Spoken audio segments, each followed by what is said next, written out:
Okay, what I could also do is buy internet bundles, which should be stronger than Wi-Fi. Oh, wow. Um, in which case, Welcome to let me just Africa. Welcome. Let me just buy some internet real quick. Like,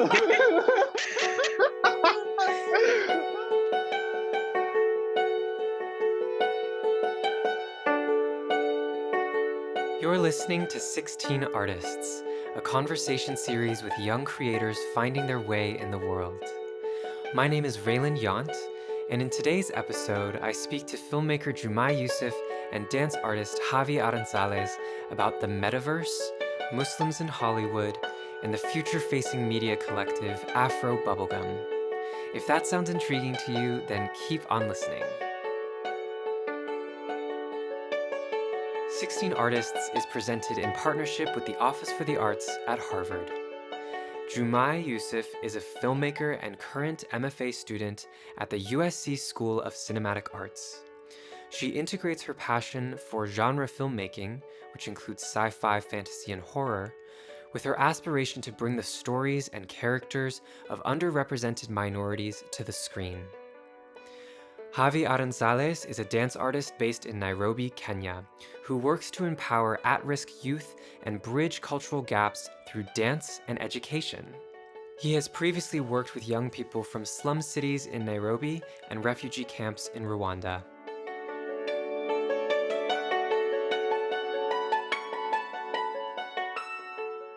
Ramadan Mubarak. Like Thank today, you. thank you. today's the Thank beginning, you. and I really appreciate you both doing this today of all days. Are you Muslim now, I'm Muslim. Avi? Mashallah, really? Yeah, that is a thing also that has happened in my life. So last Ramadan was actually my first. So this is my second. I'm a Wow. sophomore Muslim You're a baby now. Muslim, baby Muslim. Oh my god! Oh my Wow, this is so you. I don't know how you did this, but you got two Muslim people on the same podcast episode. Like the stars just aligned. This is on the first day of Ramadan. Like wow. That's actually Wow. crazy. Yeah, the stars are definitely aligned. I'm so honored. Now the beard makes sense. Got it. Yeah, beautiful beard. Thank you. Beautiful look. What are you eating? We have some pilau, which is like a rice dish with some Nice. avocado, some meat. Jumai, do you know Very pilau? Is there wait, Jumai, you're Nigerian, right? Yeah, so we're on the opposite sides of the continent. Okay, maybe like it's like a jollof kind of situation. Yeah, okay, Yeah. it doesn't look like jollof, but sure.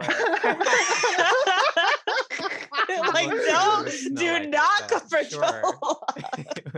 It's like colored rice. Is that not jollof? No. Is that, you know what? Let's not get into an argument on this podcast. Let's take a left turn Oh real my quick. The cultural alignment and then the cultural divergence. Like, Just like so gross. so No, quick. that's Very that's fast. That's the beauty of it. Wait, also, Um, Jumai, what is your background? My question for you. It is. And is this your from- artwork? No, I wish it was. It's from the show She-Ra on Netflix, an animated show. Because of COVID, I actually taught myself how to animate. Whoa.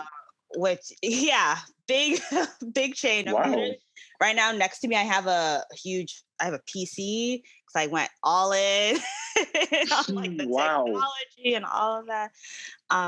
Yeah, so I've been doing some animation and like 3D design on my own, like myself, and I also produced a couple of animated films, one of which won a Student Academy Award, which is like very, very cool. Hello. Wow. Congratulations. Yeah. Wow. Thank Didn't you, know thank about you. that. That didn't come up in my research. That's incredible. Yeah, it was in the like alternative experimental category, and the filmmaker is amazing. Her name is Curry. She's a Chinese international student, and the film was live action and 3D animation like together. So it Wow. was just like a super cool experience, and I definitely learned a lot from it.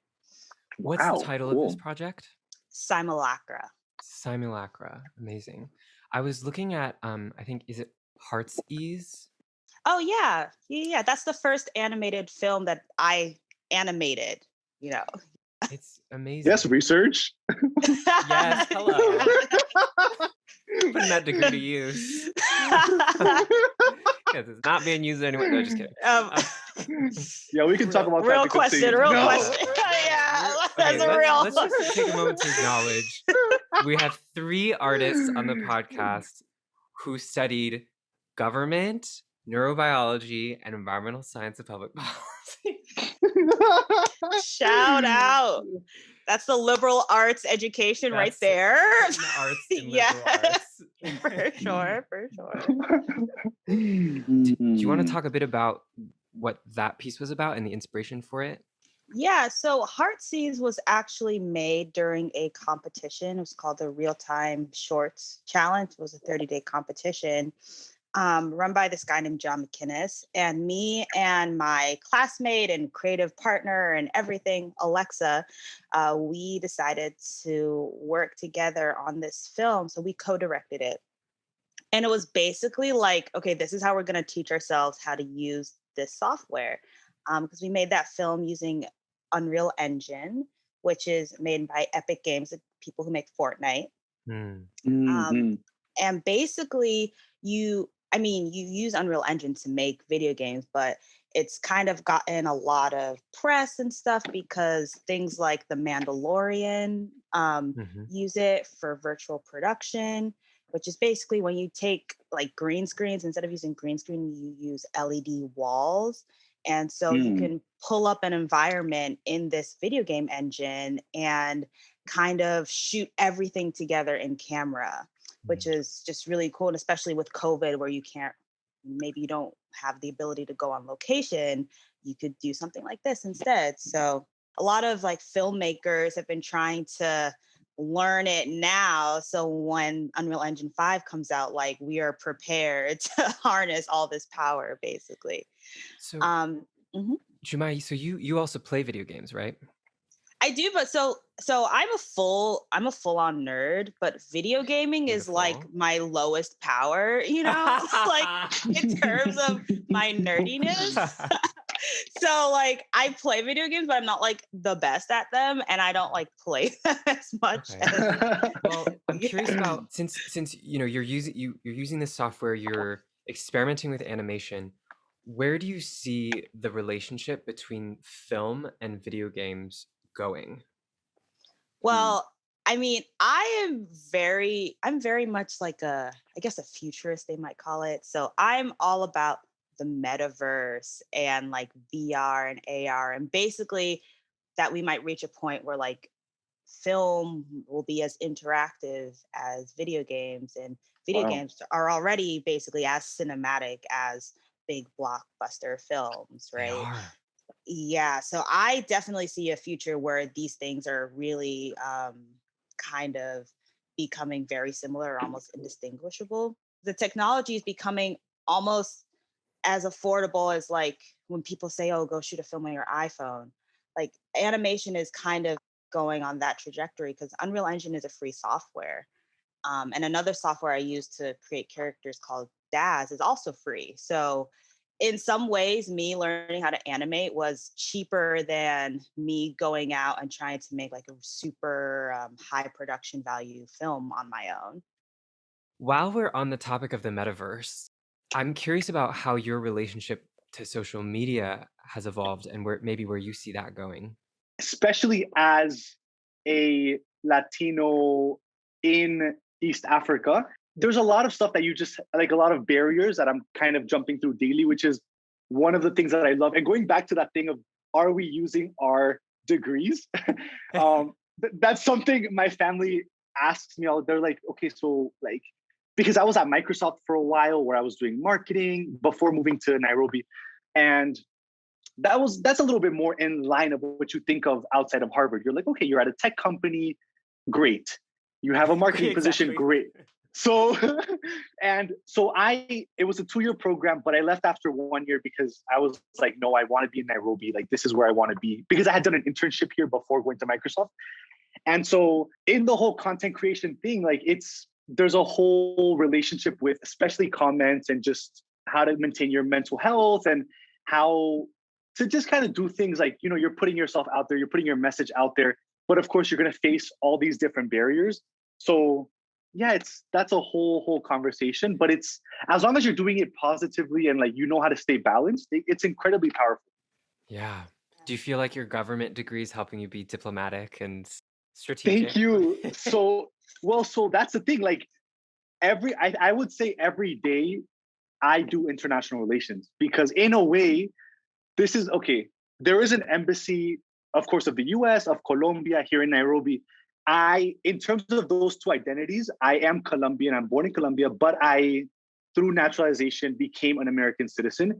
But I feel some type of way about claiming to be American in Nairobi, just because being American is seen as a whole different thing. And so I would say 99.9% of the time when I'm talking about myself and my background, yes, I mentioned like I studied in the US, but it's mostly like I am a Colombian Latino who is coming here to Nairobi, just because the narrative is very different if you claim to be American.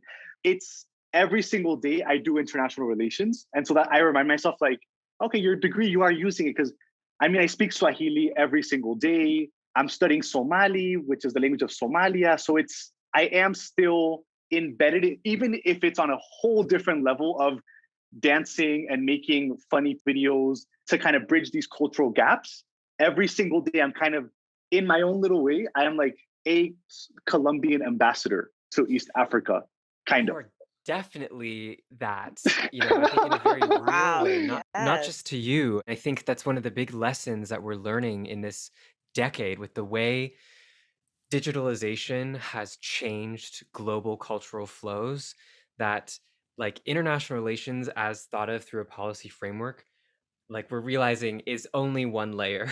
And the Mhm. way people's perceptions are shaped about other countries and other communities, it often happens through channels like social media, and it happens through individual interactions. So that work that you're doing is very, very real work helping to bridge those gaps.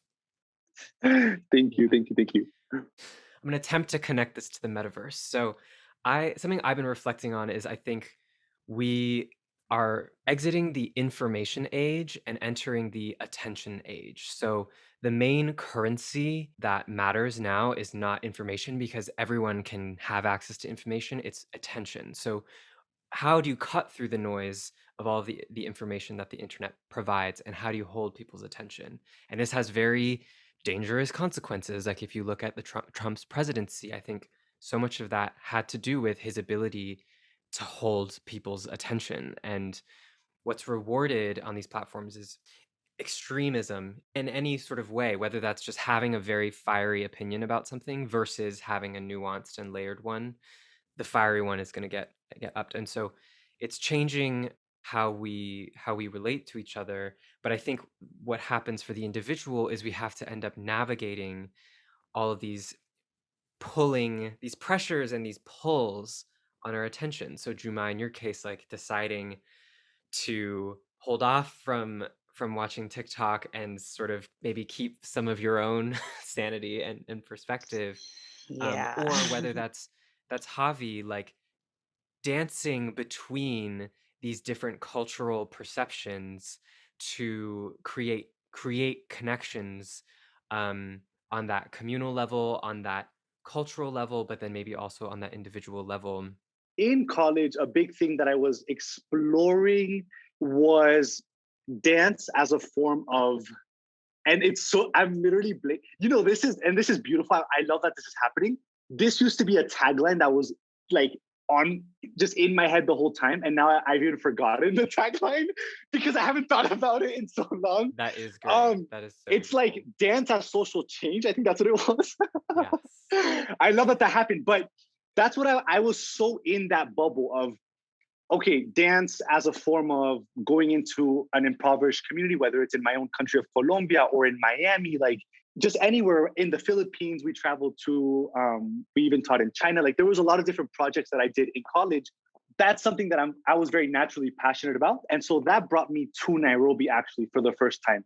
So there was an organization that went viral because they were teaching ballet in the slums of like the slum cities of Nairobi. There's two in particular, Kibera and Mathare. Those are their names. So this organization was doing more than just dance, but the girls in tutus and point shoes and the guys walking into ballet class, that's what made the headlines. When I saw that, actually, I was on my gap year, my gap semester in Colombia in 2014.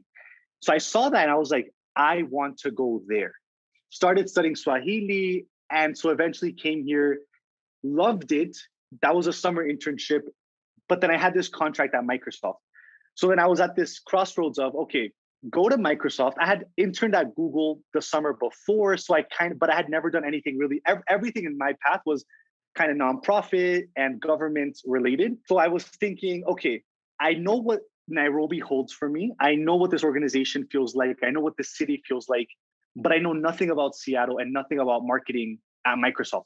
And so for me, it was the new thing. Let me go do that thing that I haven't done because I don't know what that's going to hold. I know what this holds and I know that I love this, but I might also love that. So I did that. But in the process of being a product marketing manager at Microsoft, had an amazing, amazing year. The people, the program, what I was doing, the travel, like everything was really amazing. But I kept thinking Nairobi, dance, ballet, Nairobi, content, African music. And in the back of my head, I was in this beautiful apartment in Seattle and I loved what I was doing. I wasn't discontent, but there was this thing playing over and over. Tried to make like Microsoft in Nairobi happen, but I couldn't get a position here. So I was like, okay, that's okay. Let me just pack up my 2-3 suitcases and let me just move to Nairobi full time. I first came as a dance in a dance context. So I was teaching dance at a school here in Nairobi. I was dancing with a professional ballet company in Nairobi. So everything dance. At the same time, I was keeping up with my content creation. But just because of the way life works, it didn't work out at any of those schools. So like right now, I can't even go back to those schools because so many things just happened. Okay. So it's like, it's crazy because it's like, you think about bridges and you're like, the bridges that are probably the hardest for me to burn, which are like anything dance or ballet related, are now like crumbled. Oh, no. Well, it just means you're building bridges in unexpected places then. Exactly. It just all goes back to like, doors have to close for you to find exactly what door you need to go through. And for me, that was a lot of creating content. And so now that's what I kind of do full time. What I try to do through my platforms is break down any barriers that people try to put up between people, whether that's religious, whether that's cultural, language, identity. Like there's all these bubbles that I exist in that somebody might look at me and say, oh, but first of all, being Latino is something that might not even, that concept doesn't even exist in many places of Africa. Like, it's like you're either Black, white, or like Asian. So people look at me and they're like, and you are like, are you like Asian or like Arab? Like, we don't know what you are. Wow. And also religious, like as a convert / revert to Islam, like I think about these things daily of, okay, I'm a practicing Muslim. My family, nobody in my family is Muslim. So it's creating all these bridges between all these different things. So that's what I do. Long story short. Beautiful. Amazing. And I would love to hear maybe just a little bit more about how spirituality connects with your creative practice.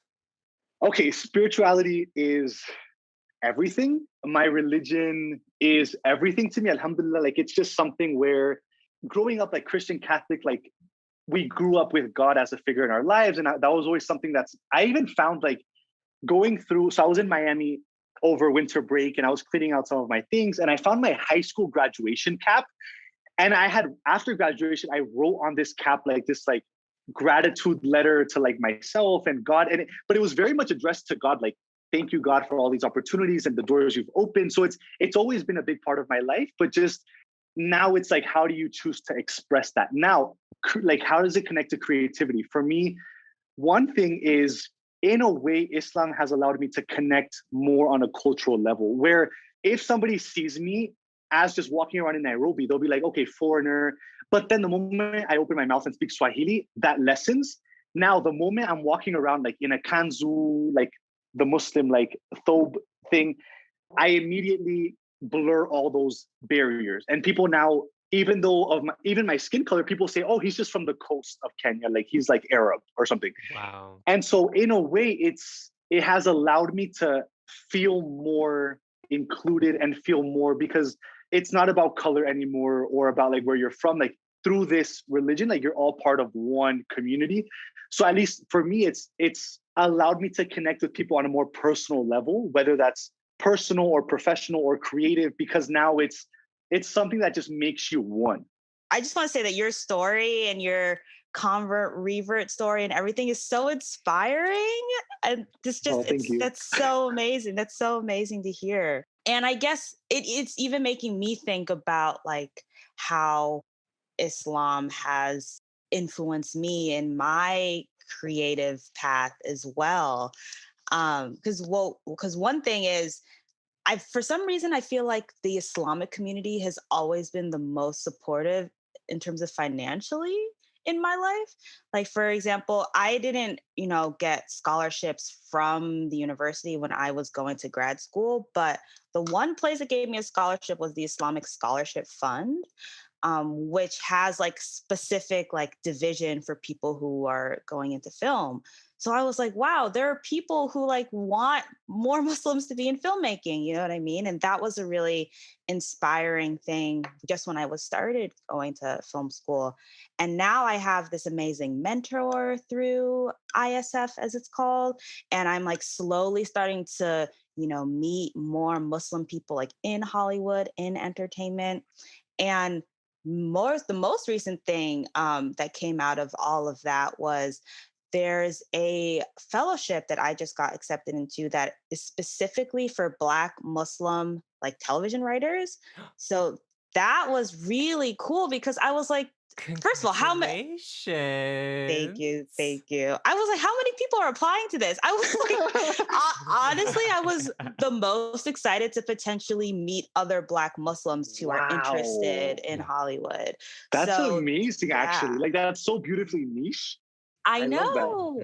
Yeah, and it was a collaboration. It's a collaboration between MPAC, which is a Muslim organization, and then the Black House, which is a Black organization. And I just like love that they're, fostering this collaboration. And, it's just interesting when you live in like an intersectionality, I guess, sort of way, like you do. It's so great to meet people who like recognize like all parts of your identity. You know what I mean? So yeah, shout out to the Muslim creatives out here. Yeah, beautiful. shout out to the Muslim creatives. And what you're talking about, that multiplicity of identity, I think something all three of us have dealt with on some level, and that so many people from our generation have dealt with, because we're told to have one identity. We're told like find out who you are and fit it all into one identity. And I think so much of our stress, so much of our identity crisis comes from the fact that we're trying to shoehorn multiplicity into one identity. And maybe we're also we're exiting the age of individuality and entering the age of multiplicity. Yes, get this man a Medium article. Like, oh my god. I want to dig in a little bit more with Jumai, with your filmmaking, because I was watching your director's reel, and there's so much beautiful film, and I felt like something that was translating for me across these different clips was an emotional clarity that I really appreciated. But I wanted to hear from you if there's anything that you've been discovering as maybe a through line or a core value that's emerging across your different projects. Yeah, that's a great question because I should know the answer to this. So if you have insight, definitely let me know.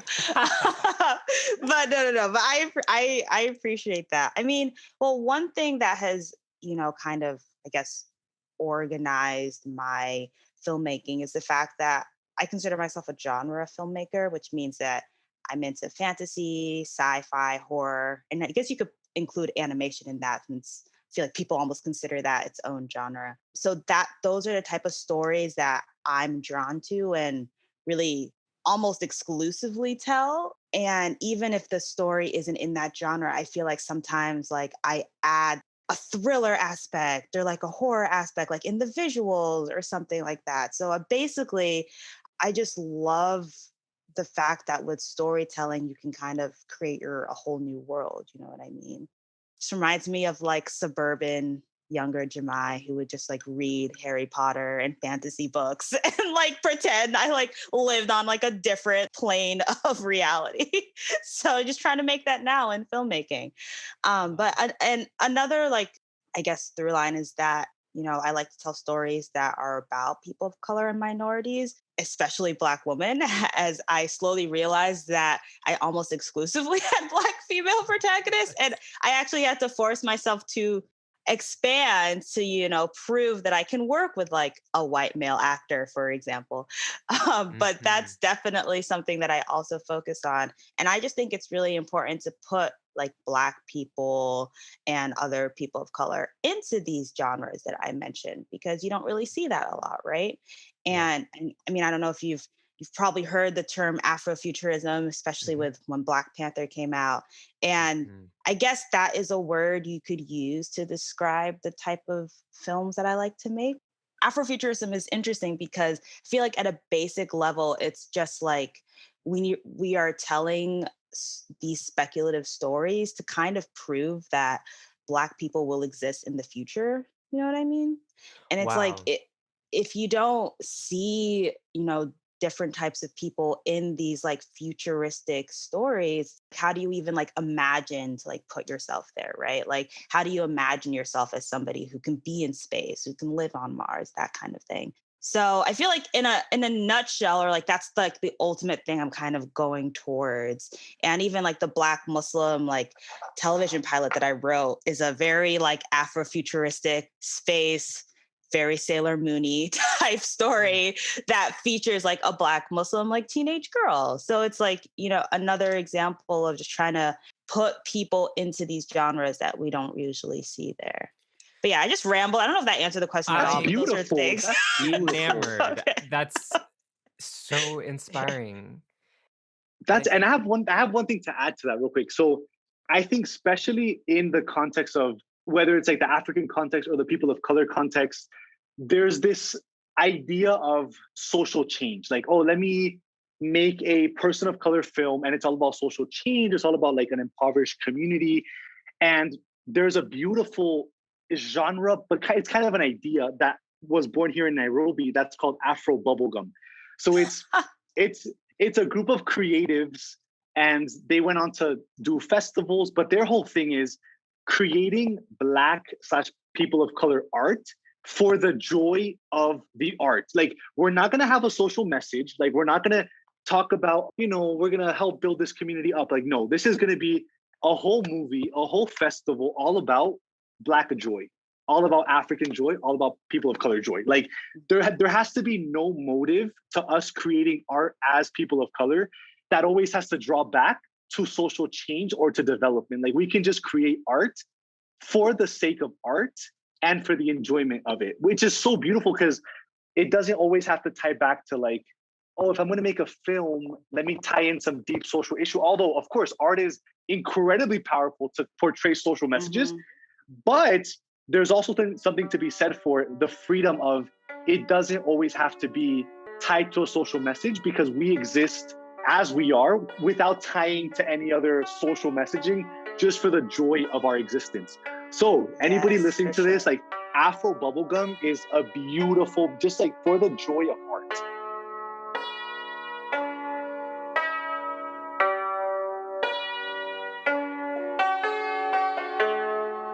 Here's a clip from Afrobubblegum co-founder Wanuri Kahu's 2017 TED Talk, Fun, Fierce, and Fantastical African Art. So when I started to write my own science fiction and fantasy, I was surprised that it was considered un-African. So naturally I asked, what is African? And this is what I know so far. Africa is important. Africa is the future. It is, though. And Africa is a serious place where only serious things happen. So when I present my work, somewhere will always ask, what's so important about it? How does it deal with real African issues like war, poverty, devastation, or AIDS? And it doesn't. My work is about Nairobi pop bands that want to go to space, or about 7-foot-tall robots that fall in love. It's nothing incredibly important. It's just fun, fierce, and frivolous as bubblegum, Afro-bubblegum.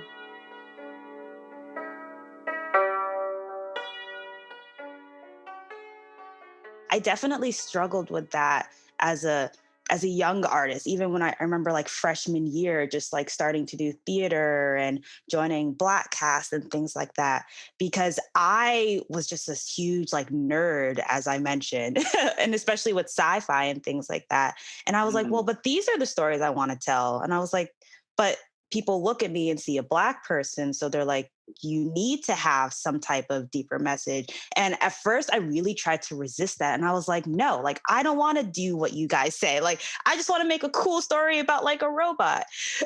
But I kind of realized that just the fact of seeing or putting or creating characters that are of different backgrounds and putting them in these genres, even that is like a social justice or social change thing within itself. And that kind of, I think realizing that really helped me as an artist. And as I grew, you know, my favorite film is Pan's Labyrinth, which I watched in like Spanish class in high school. So shout out to that professor.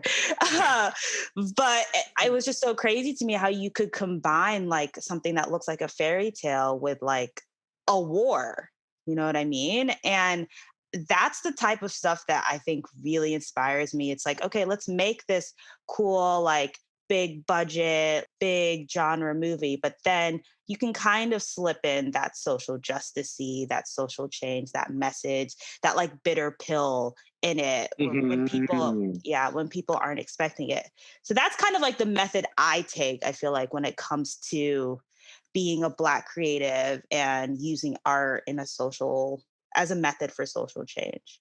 I mean, in Afro-bubblegum, the radical joy of it, the radical just being of it, and also Jumai Yusuf talking about just representation itself being a form of social change, creating a vision so people can see themselves reflected in the culture and in the future.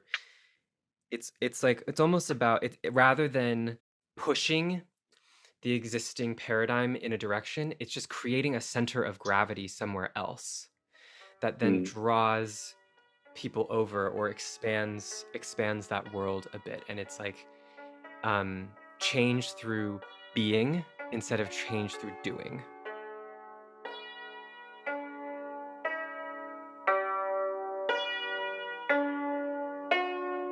This concludes part 1 of this episode, and part 2 is already up if you want to keep listening. You can learn more about Jumai Yusuf and Javi Aranzales at 16artists.com. Thank you to the Office for the Arts and the Harvard Alumni Association for supporting this podcast. I'd love to hear your reactions to this podcast, so feel free to get in touch with me directly on Instagram, Twitter, or LinkedIn at REYLXN. My name is Raylan Yount. Thanks for listening to 16 Artists.